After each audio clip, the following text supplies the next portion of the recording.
Guys, back with another video update for you on the trap.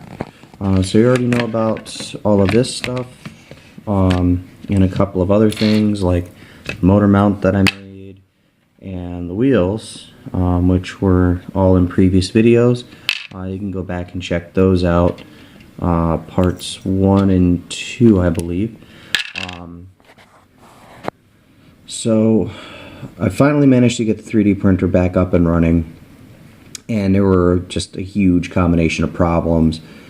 The rods that held the hot end were all gnarled up from the bearings. The bearings had gotten screwed up. Something got jammed in them and started scraping the bars that held the hot end in place.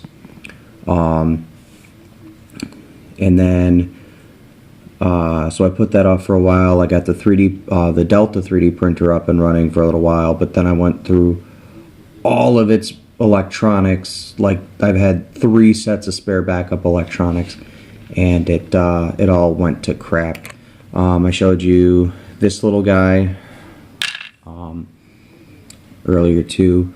So yeah, it's been a roller coaster. So I finally figured out what the problem was with the Ultimaker, got it up and running. Now I just need to get the Delta printer back up and running. But I got a handful of new parts for you guys to look at. And I'll be 3D printing some more parts as we speak. I've got a bunch more pieces going in the Ultimaker. So let's get down to it. You guys already know about all that stuff. So here we have the battery box. When I pulled it off the bed, I kind of put a little too much force in it and broke a little bit of it. Probably was compounded by the fact that maybe the layer adhesion on that particular layer wasn't that great. So before I actually use this, I'm going to go through and see if there are any other layers that need to be repaired. But otherwise, this print came out pretty nice. There's little to no striation. I mean, you can see the striation, but you can't really feel it. And when I paint it, you'll be able to see it a little bit more, which will give it that milled aluminum look. So I do plan on putting like a layer of chrome paint or something as a base coat before I put on the black. I'm going to dry brush some of it off, just as I'm going to dry brush some aluminum onto the. I'll get some chrome paint and just dry brush it onto some spots, make it look like it's been worn, and just you know, overall aesthetically pleasing to me. You also notice this gray part here. This whole thing is printed in basically translucent PLA. The trap and all of its, or the trap base and all of this right here, that's all translucent black PLA that I primed and painted. We got this in PLA, and the reason why I bring this up is because PLA is a really light, sturdy material. This is 5% infill. You can see the little checkers, I guess checker marking in between the layers. Because it is translucent, it will allow a certain level of light through. I think like 60 to 70% light through. Yeah. But anyway, the reason I bring this up is because this connector, which I just also 3D printed yesterday as a test piece to make sure that the printer was running correctly, is a 2-part connector. It's called a Foster connector. It's 2 parts, and it's made out of ABS, gray ABS, and it came out pretty nice. It still needs a little bit of sanding, I think, to get some other connectors on there that aren't so snug, which I'll show you in a minute. So we'll set that off to the side. For the battery box, we have its lid. A switch goes here, LED goes here. No, yeah. because this is facing the inside of the trap. So you've got the switch and then the LED sockets and then the necessary holes to that line up. They match up with the holes on the top of the box here.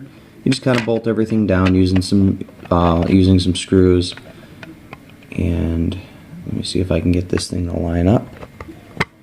There we go.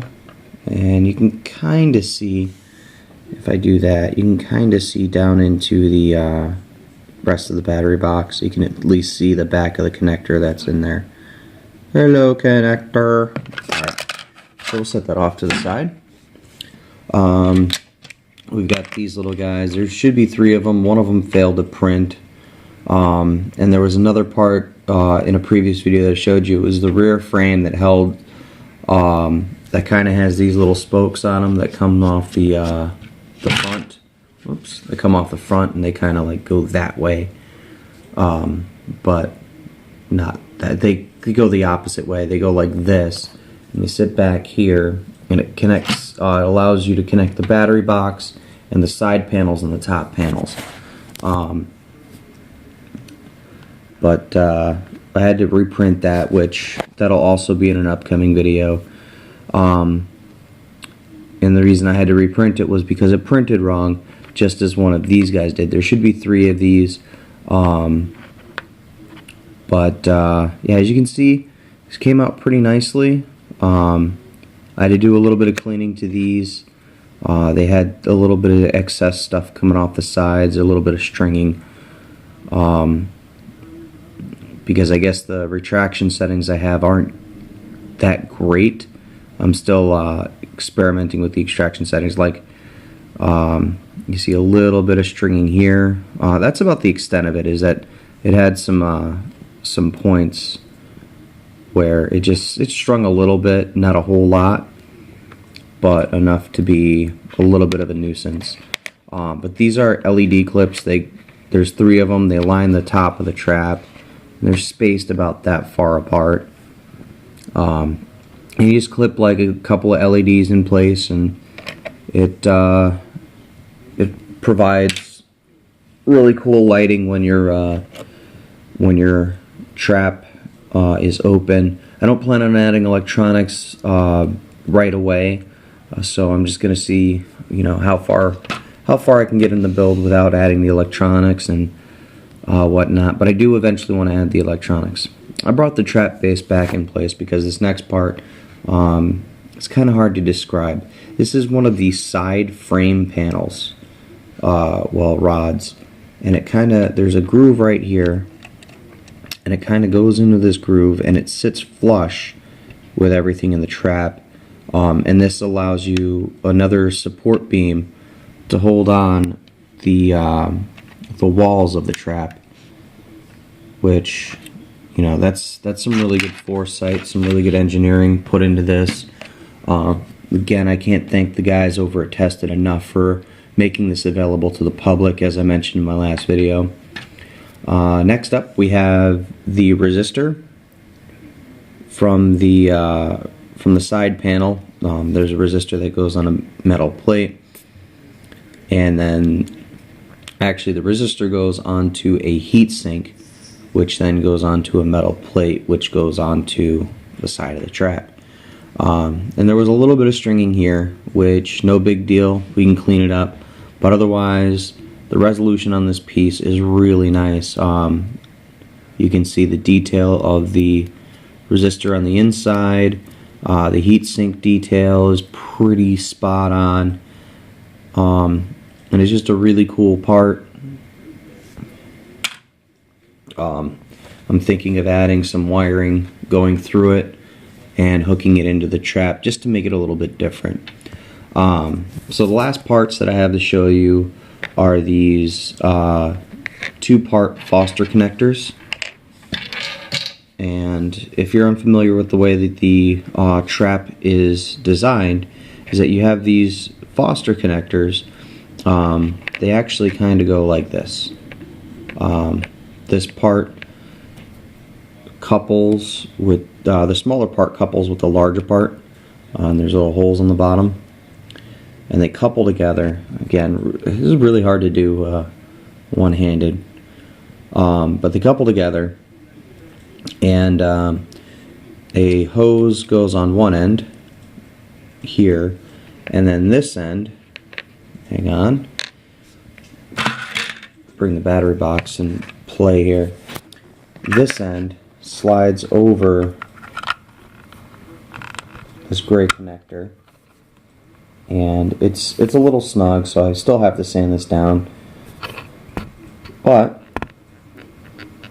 you know what, that's as far as I'm going to put it for right now, just to give you guys some sort of demonstration.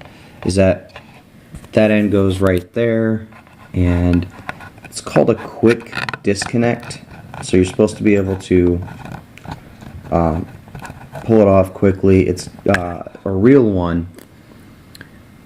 This little knurled, I'm not quite sure how you say that. This little knurled section is spring-loaded, and there's a sleeve on the outside. So this knurled section would be the sleeve. You just push it down, and it goes right on top of the connector and sits flush with the nut that comes off of the male end. So it's a really cool representation. I plan on drilling this out and throwing some wiring down from this end to the other end, just to kind of make it more electronics accessible, which kind of makes me wonder if I'm going to use these or not, because as you can tell, these are really tiny, and drilling those through is going to be a nightmare. So thanks for watching, guys. I'll have some more updates for you as more parts come out, and I'm hoping on churning them out pretty quickly. I'm going to be spending most of the day today just popping them out and fitting them together. So until next time, thanks for watching, guys.